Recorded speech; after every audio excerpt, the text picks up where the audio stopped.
सर्दियों का मौसम चल रहा है और मेरे टेरेस गार्डन की फ्रूट क्रेट में लगा आम का ये पेड़ इस समय फूलों से भरा है। 3-4 महीने बाद इस पर ढेर सारे आम आने वाले हैं। आप देख सकते हैं हर एक ब्रांच पर फूलों के गुच्छे आए हुए हैं। ये 4 साल पुराना पेड़ है जिसे मैंने बीज से उगाकर इस पर ग्राफ्टिंग करके तैयार किया है।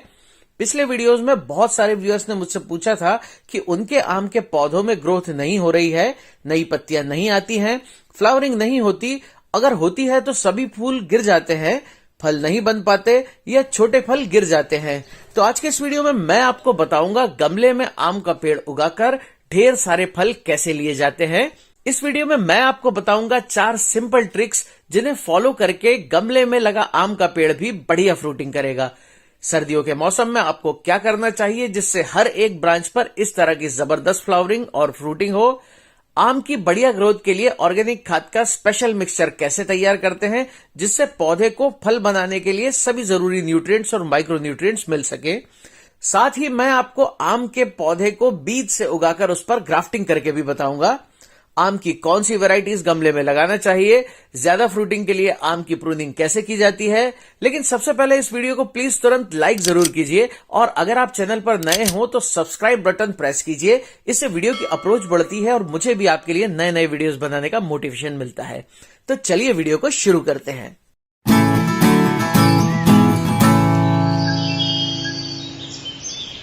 गमले में आम का पेड़ उगाना बहुत ही आसान होता है और इसे बहुत ज्यादा देखभाल की जरूरत भी नहीं होती। गमले में उगाने के लिए आम्रपाली, बारहमासी, दशहरी और all season Thai mango variety सबसे अच्छी होती है क्योंकि इनका साइज छोटा होता है। बीज से उगाया हुआ आम का पेड़ 10-12 साल बाद फल देगा, पर ग्राफ्टिंग वाले पौधे में 1-2 साल में ही फल आ जाते हैं। इसलिए आप ग्राफ्टिंग से तैयार पौधे को ही नर्सरी से लाकर उगाइए। अब मैं आपको बताने वाला हूं 5 सिंपल ट्रिक्स जिन्हें फॉलो करें तो आपका आम का पेड़ भी गमले में इस तरह से ढेर सारे आम दे सकता है। आम के पेड़ में फल हमेशा नई ब्रांचेस पर आते हैं। अच्छी और सिमेट्रिकल ग्रोथ के लिए और पौधे की कैनोपी को घना बनाने के लिए अलग अलग स्टेज पर इसकी प्रूनिंग यानी काट छाट करना जरूरी होता है। प्रूनिंग के लिए साल का बेस्ट टाइम होता है 15 जून से लेकर 30 जून के बीच।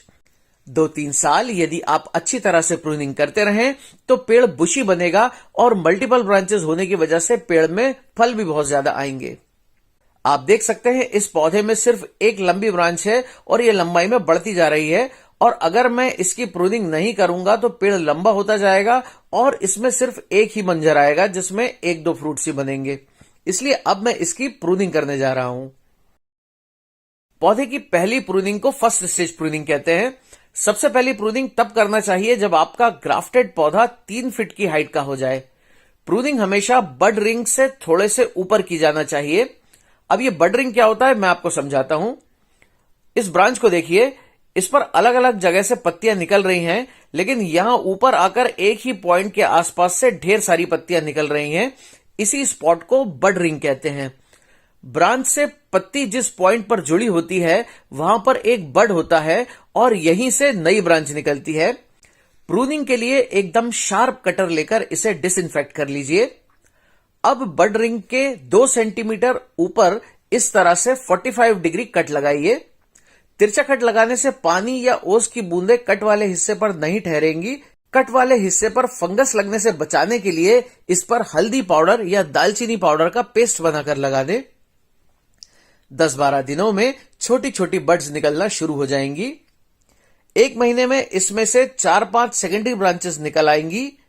इन सेकेंडरी ब्रांचेस में से कमजोर ब्रांच को काटकर इसकी थिनिंग करेंगे और 3 या 4 ब्रांचेस को ही बढ़ने देंगे। जब ये सेकेंडरी ब्रांचेस 1-1.5 फीट लंबी हो जाएं, तो इन पर फर्स्ट स्टेज प्रूनिंग की तरह ही ठीक बड रिंग के 2 सेंटीमीटर ऊपर से ही सेकेंड स्टेज प्रूनिंग करेंगे। जितनी ज्यादा ब्रांचेस होंगी उतनी ज्यादा फ्लावरिंग होगी और उतने ही ज्यादा फ्रूट बनेंगे। इसी तरह की रेगुलर प्रूनिंग करते रहने से 2-2.5 साल बाद इस पेड़ की तरह एकदम छतरी जैसी घनी कैनोपी बनेगी। ये मेरा 5 साल पुराना 12 आम का बोनसाई पेड़ है। इसकी हाइट केवल 3 फीट है। इसे मैं मैंगो बोनसाई जैसा कॉम्पैक्ट स्ट्रक्चर देने के लिए 5 साल से ट्रेन कर रहा हूं। आप देख सकते हैं इसके ट्रंक का शेप और मोटाई कितनी जबरदस्त है। ऑल सीजन मैंगो के इस पेड़ पर मैं अलग से एक डिटेल्ड वीडियो बनाऊंगा। ग्राफ्टिंग वाले पौधे पहले साल से ही फल देना शुरू कर देते हैं क्योंकि ये मदर प्लांट के क्लोन होते हैं, लेकिन हमें शुरुआत के कम से कम 2 साल तक पौधे से कोई भी फल नहीं लेना है। छोटे पौधे में फ्लावरिंग शुरू होते ही सभी मंजरों को तोड़ दीजिए। ऐसा करना शायद आपको अच्छा न लगे, लेकिन ये पौधे की ओवरऑल ग्रोथ के लिए बहुत जरूरी है। इससे पौधा अपने एनर्जी को फल बनाने की जगह नई ब्रांचेस निकालने में लगाएगा, जिससे पौधा जल्दी बुशी होगा। फूल फल बनाने और नई ग्रोथ करने के लिए आम के पेड़ को ढेर सारी एनर्जी की जरूरत होती है। खासतौर पर गमले या कंटेनर में लगे आम के पौधे की मिट्टी में न्यूट्रिएंट्स की कमी हो जाती है, जिससे पौधे की ग्रोथ रुक जाती है और उसमें फूल फल और नई पत्तियां नहीं आती। आज 15 जून है। 2-3 दिन पहले मैंने इसकी सेकेंड स्टेज प्रूनिंग की है। पिछले महीने ही इसकी फ्रूटिंग खत्म हुई है और अब मिट्टी में पोषक तत्वों की कमी हो गई है। अब हम इसकी मिट्टी को रिचार्ज करते हुए इसे फर्टिलाइज करेंगे। सबसे पहले इन सारी वीड्स को जड़ समेत उखाड़ कर निकालते हैं। अब कंटेनर के ऊपर की 6 इंच मिट्टी को निकाल लेते हैं। 6 इंच तक जो भी मोटी रूट्स दिखाई दें उन्हें काट दीजिए। मोटी रूट्स की प्रूनिंग करने से पौधा नई फीडर रूट्स निकालता है। ग्रोथ बूस्ट करने के लिए अब हम एक स्पेशल फर्टिलाइजर मिक्स बनाएंगे। 26 इंच बड़े कंटेनर के हिसाब से मैं ले रहा हूं 4 मुट्ठी अच्छी तरह से सड़ी हुई गोबर की खाद, 4 मुट्ठी वर्मी कंपोस्ट, इसमें ऐड करना है 1 मुट्ठी बायोजाइम ग्रेन्यूल्स, 1 मुट्ठी सीवीड एक्सट्रैक्ट ग्रेन्यूल्स और 2 मुट्ठी नीम खली पाउडर। गोबर की खाद में पत्तियों की ग्रोथ के लिए जरूरी नाइट्रोजन होता है। वर्मी कंपोस्ट में पोटेशियम और फास्फोरस होता है जो ओवरऑल ग्रोथ करता है। सीवीड एक्सट्रैक्ट्स और बायोजाइम ग्रेन्यूल्स में कई तरह के माइक्रोन्यूट्रिएंट्स होते हैं। नीम खली एक नेचुरल एंटीफंगल होता है। ये सभी चीजें आपके आसपास की किसी भी बड़ी एग्रीकल्चर स्टोर पर आसानी से मिल जाएंगी। ना मिले तो amazon.com पर भी ये सब कुछ अवेलेबल है। इस ऑर्गेनिक फर्टिलाइजर मिक्स में पौधों की नई ग्रोथ तेजी से शुरू करने के लिए सभी जरूरी न्यूट्रिएंट्स और माइक्रो न्यूट्रिएंट्स मौजूद हैं। अब इस खाद के मिक्सचर में इतनी ही क्वांटिटी में नई मिट्टी मिक्स करके कंटेनर में भर दीजिए।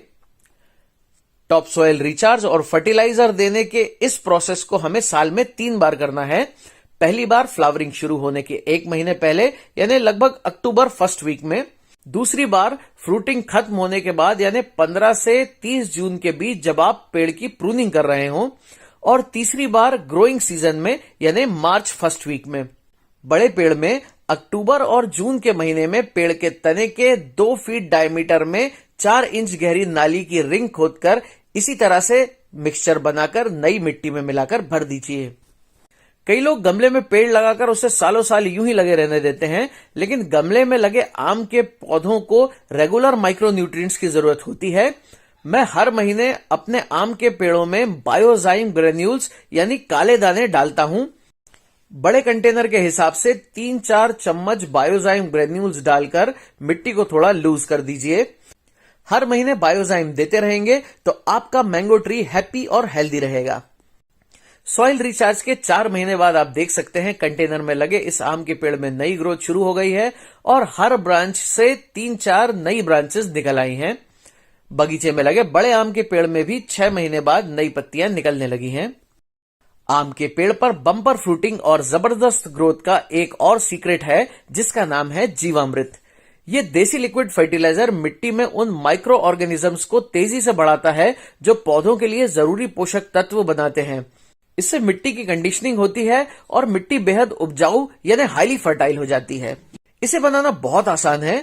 15 लीटर पानी में 50 ग्राम गुड़, 100 ml छाछ यानी बटर मिल्क और 10 ml काऊ यूरिन या गौमूत्र डालिए। गौमूत्र आपको आयुर्वेदिक दवाओं के स्टोर पर आसानी से मिल जाएगा। अब 2 चम्मच बेसन को पानी में घोलकर इसमें मिलाइए। अब इसमें बरगद या पीपल जैसे किसी बड़े पेड़ के जड़ के पास की मिट्टी डालिए। एक गोबर का उपला यानी काऊ डंग केक तोड़कर बाल्टी में डालिए। अगर आप सूखे उपले की जगह गाय का आधा किलो ताजा गोबर डालें तो रिजल्ट और भी बढ़िया आएगा। इसे अच्छे से मिलाकर 3 दिनों के लिए रख दीजिए। इसे दिन में 2 बार सुबह शाम अच्छी तरह से मिलाना जरूरी है। 3 दिनों बाद जीवामृत लिक्विड फर्टिलाइजर बनके तैयार हो गया है। अब इसे बारीक कपड़े से छान लीजिए। 1 ग्लास जीवामृत फर्टिलाइजर में 2 ग्लास पानी मिलाकर इसे डाइल्यूट कीजिए। जीवामृत को फ्लावरिंग शुरू होने के 2 महीने पहले से 20-20 दिन के अंतर से 3 बार आम के पेड़ में देना है और फ्रूटिंग खत्म होने के बाद इसी तरह से 3 बार और देना है। इससे पौधा साल भर हेल्दी रहेगा और जड़ों की ग्रोथ भी अच्छे से होगी। दोस्तों, आम के पेड़ में, खासकर गमले में उगे मैंगो प्लांट में कई तरह की बीमारियां और पेस्ट लगने के काफी चांसेस होते हैं। इन बीमारी और कीटों को ऑर्गेनिक और सिंथेटिक दोनों तरीकों से कंट्रोल किया जा सकता है, लेकिन अगर आप हर 15 दिन में एक बार 5 ml नीम ऑयल को 1 लीटर पानी में मिलाकर अपने मैंगो ट्री पर स्प्रे करते रहें तो ज्यादातर बीमारियां और कीड़ों से ऑर्गेनिक तरीके से ही आसानी से निपटा जा सकता है। मैं अपने गार्डन की ज्यादातर प्रॉब्लम्स का सॉल्यूशन 100% ऑर्गेनिक तरीके से ही करता हूं, लेकिन आम के पेड़ में कुछ बीमारियां ऐसी होती हैं जिन्हें ऑर्गेनिक प्रोडक्ट से कंट्रोल नहीं किया जा सकता, जैसे ये लीफ स्पॉट डिजीज, जिसमें पत्तियों पर काले भूरे धब्बे बनने लगते हैं। ट्रीटमेंट के लिए 1 लीटर पानी में 1 चम्मच कॉपर ऑक्सीक्लोराइड 50% फंगिसाइड मिलाकर पत्तियों पर स्प्रे कीजिए। टिप बर्न या टिप ब्राउनिंग बीमारी होने पर पत्तियों के सिरे ब्राउन होने लगते हैं। ये ज्यादा पानी देने या मैग्नीशियम की कमी के कारण होता है। आम के पौधों को बहुत कम पानी की जरूरत होती है। इसे पानी तभी दीजिए जब छूने पर मिट्टी सूखी महसूस हो। मैग्नीशियम की कमी दूर करने के लिए गमले के किनारों को हल्का हल्का खोदकर आधा चम्मच ऑर्गेनिक मैग्नीशियम सल्फेट, जिसे एप्सम सॉल्ट भी कहते हैं, इसे किनारों में इवनली डाल दीजिए और मिट्टी से कवर कर दीजिए। आम के पेड़ में हजारों फूल लगते हैं। पेड़ नेचुरली ही कमजोर और अनपॉलिनेटेड फूलों को गिरा देता है, लेकिन अगर पेड़ के सारे ही फूल झड़ जाते हैं और बिल्कुल फल नहीं बनते या बहुत ही कम फल बनते हैं तो इसका कारण हो सकता है पॉलिनेशन की कमी या फिर ओवर वाटरिंग। मंजर आने के बाद पेड़ों पर कीटनाशक या फंगिसाइड का स्प्रे करने से फूलों पर पॉलिनेटर्स नहीं आते और पॉलिनेशन नहीं होता, इसलिए फ्लावरिंग शुरू होने के बाद किसी भी तरह का स्प्रे न करें। अगर छोटे फल गिरते हैं तो फूल आने के 1 महीने पहले से यानी अक्टूबर के आसपास से बड़े पेड़ों में पानी देना बंद कर दीजिए और जब मटर के दाने के आकार का फल हो जाए तब पानी देना शुरू कीजिए। और गमले के पौधों में पानी तभी दीजिए जब छूने पर 1 इंच मिट्टी सूखी लगे। इससे फ्रूट ड्रॉप और फ्लावर ड्रॉप की प्रॉब्लम काफी हद तक कम हो जाती है। बीज से उगाए आम के पेड़ में 10-12 साल बाद फल आएंगे, लेकिन अगर 1 साल बाद ही आप सीड ग्रोन पौधे में फल देने वाले आम की ब्रांच जोड़कर ग्राफ्टिंग कर दें तो अगले साल से ही ये नया पौधा बड़े पेड़ की तरह फल देने लगेगा। तो चलिए देखते हैं ग्राफ्टिंग कैसे की जाती है। बीज से उगाने के लिए आप पूरी तरह से पके हुए आम की गुठली को निकालकर अच्छी तरह से धोकर साफ कर लीजिए। टिश्यू पेपर या किचन टॉवेल को पानी में भिगोकर इसमें गुठली को लपेटकर रख दीजिए। इस तरह के जिप लॉक पाउच में रखकर सील कर दीजिए। सीड अब जर्मिनेट हो चुका है। 50% वर्मी कंपोस्ट और 50% कोकोपीट को मिलाकर थोड़ा गीला कर लीजिए। ड्रेनेज होल्स वाले छोटे कंटेनर में इस भुरभुरे हल्के पॉटिंग मिक्स को भरकर सीड लगा दीजिए। आम का हमारा पौधा 40 दिनों का हो गया है।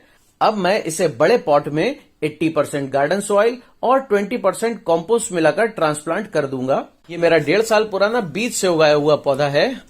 इस मेथड में रूट स्टॉक और कलम दोनों ही एक मोटाई के होना चाहिए, जिससे दोनों आपस में कंपैटिबल हो सके।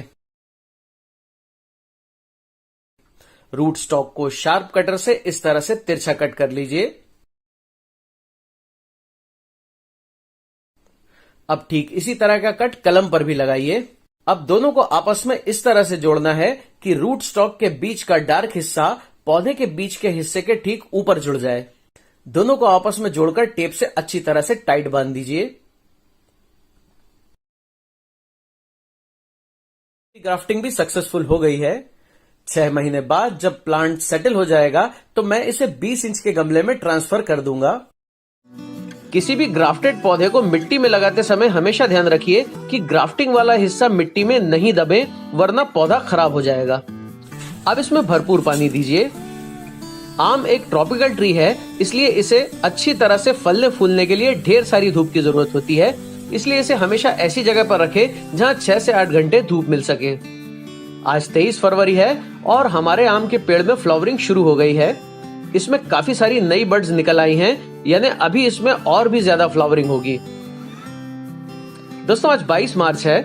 इस प्लांट पर कुछ दिनों पहले बहुत सारे फूल आए थे, लेकिन उनमें से ज्यादातर झड़ गए और इस समय पेड़ पर कुछ 14-15 छोटे छोटे आम बनने लगे हैं। फ्रूटिंग शुरू होते ही 2 मुट्ठी पर स्क्वायर फीट के हिसाब से अच्छी तरह से सड़ी हुई गोबर की खाद डालकर ऊपर की सरफेस को हल्का लूज कर लीजिए। इसी तरह हर 3 महीने में एक बार खाद दीजिए। आज है 18 अप्रैल और जैसा कि आप देख सकते हैं कि इस समय इस पर ढेर सारे आम लगे हुए हैं। सभी आम मैच्योर होने लगे हैं। फलों के वजन से ब्रांचेस टूट न जाएं, इसलिए मैंने इन्हें बैम्बू स्टिक से सपोर्ट दे दिया है।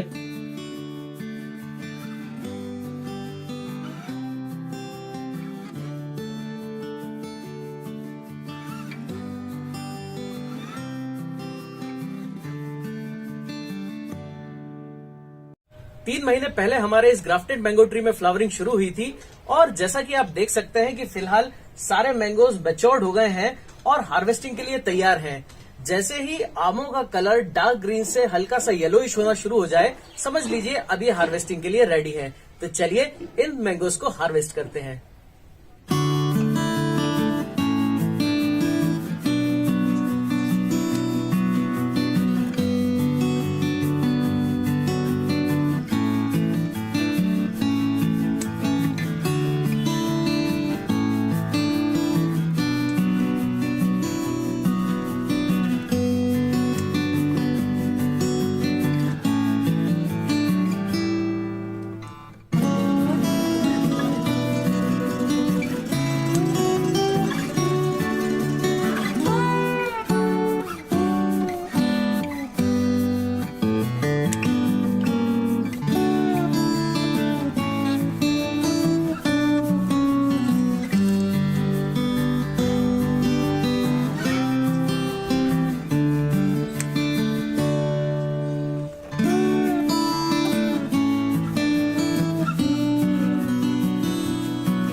मैंने सभी आम हार्वेस्ट कर लिए हैं। फिलहाल ये हार्ड हैं और पूरी तरह से पके नहीं हैं। इन्हें पकाने के लिए न्यूज़पेपर में अच्छी तरह से कवर कर दीजिए। सभी आम को पेपर में लपेटकर किसी बड़े बॉक्स में रखकर हफ्ते से 10 दिन के लिए बंद करके रख दीजिए। पेपर से मिलने वाली गर्माहट के कारण आम कुछ दिनों में पक जाएंगे।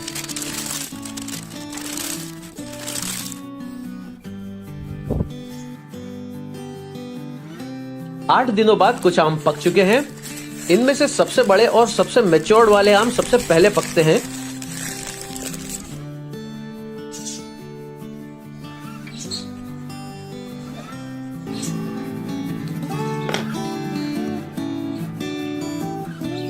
देखिए ये कितना फ्रेश और जूसी है। इसमें से पके आम की गजब की महक आ रही है। दशहरी वैरायटी के आम का पल्प येलो की जगह हल्का ऑरेंजिश कलर का होता है। अब जरा इसे टेस्ट करके देखें। यकीन मानिए दोस्तों, इतना मीठा, जूसी, फ्रेश और टेस्टी आम सचमुच में पहली बार टेस्ट कर रहा हूँ। तो दोस्तों इस वीडियो से आपने जरूर कुछ नया सीखा होगा। और भी नए नए अपडेट्स के लिए मेरे इंस्टाग्राम और फेसबुक पेज को फॉलो कीजिए। लिंक आपको डिस्क्रिप्शन बॉक्स और पिन कमेंट में मिल जाएगा। तो ये वीडियो आपको कैसा लगा मुझे कमेंट करके जरूर बताएं। वीडियो पसंद आया हो तो इसे लाइक और शेयर करें। मेरे इस चैनल को प्लीज सब्सक्राइब जरूर करें। नए नए वीडियोस का नोटिफिकेशन सबसे पहले पाने के लिए बेल आइकन को प्रेस करें। तो मिलते हैं अगले वीडियो में। Thanks for watching and keep on gardening.